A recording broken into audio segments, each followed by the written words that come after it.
Hello. I want to take a minute to go through lot traceability in VicinityChem for chemical companies. Vicinity is built around a batch ticket, so our batch is our production document. In a batch ticket, we're able to consume raw materials and put something on hand, an intermediate, a finished good, etc.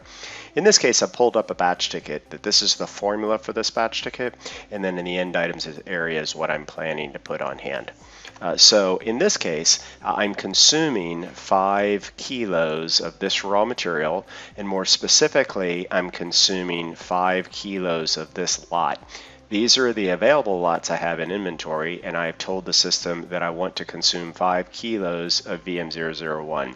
Now when I do that, it associates this lot to this batch, and then anything coming out of this batch receives an association with this raw material lot. So this is the chain that puts the raw material lot to the output lot. In this case, it happens to be an intermediate, something I'm putting on hand in bulk, and then I will package it later in a fill ticket.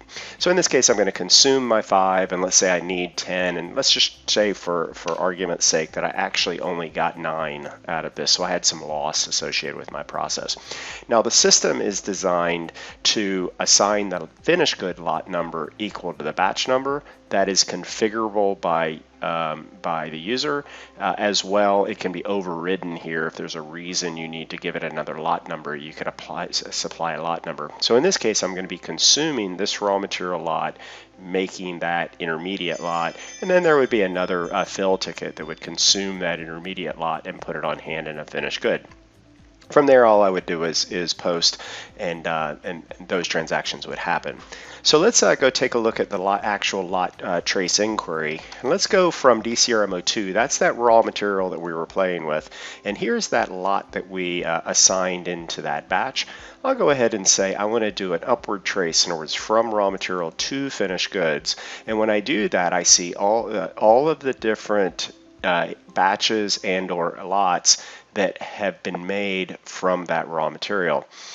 Most of these are single level. In other words, the raw material went directly to make these finished goods. But we do have an example where it went in to make DCFG09, that intermediate, and then that intermediate was subsequently packaged into a smaller unit size. In this case, it happens to be a quart in my demo environment.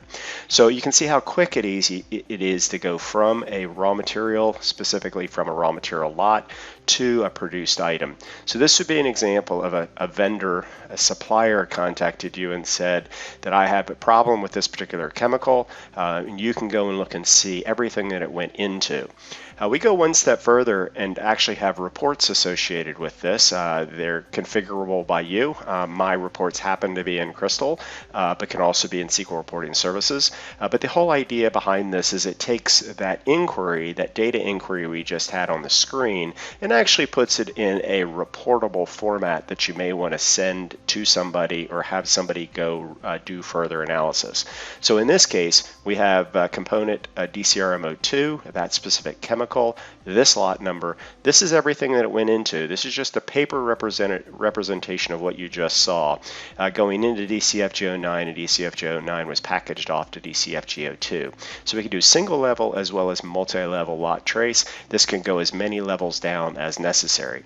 The other thing I wanted to point out is that if this lot is sold through sales order processing, we can also show on this report, say, the invoice number, the customer, where they're located, the contact phone number, any other information that you've got on the sales side of the business can be represented on this page. So then people could start making telephone calls if necessary.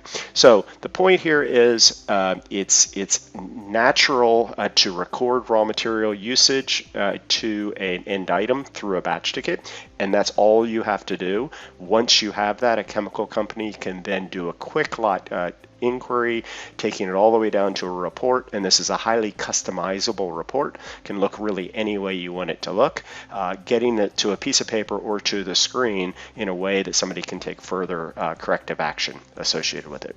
Anyway, we hope that helps, talking about lot traceability for chemical companies using VicinityChem.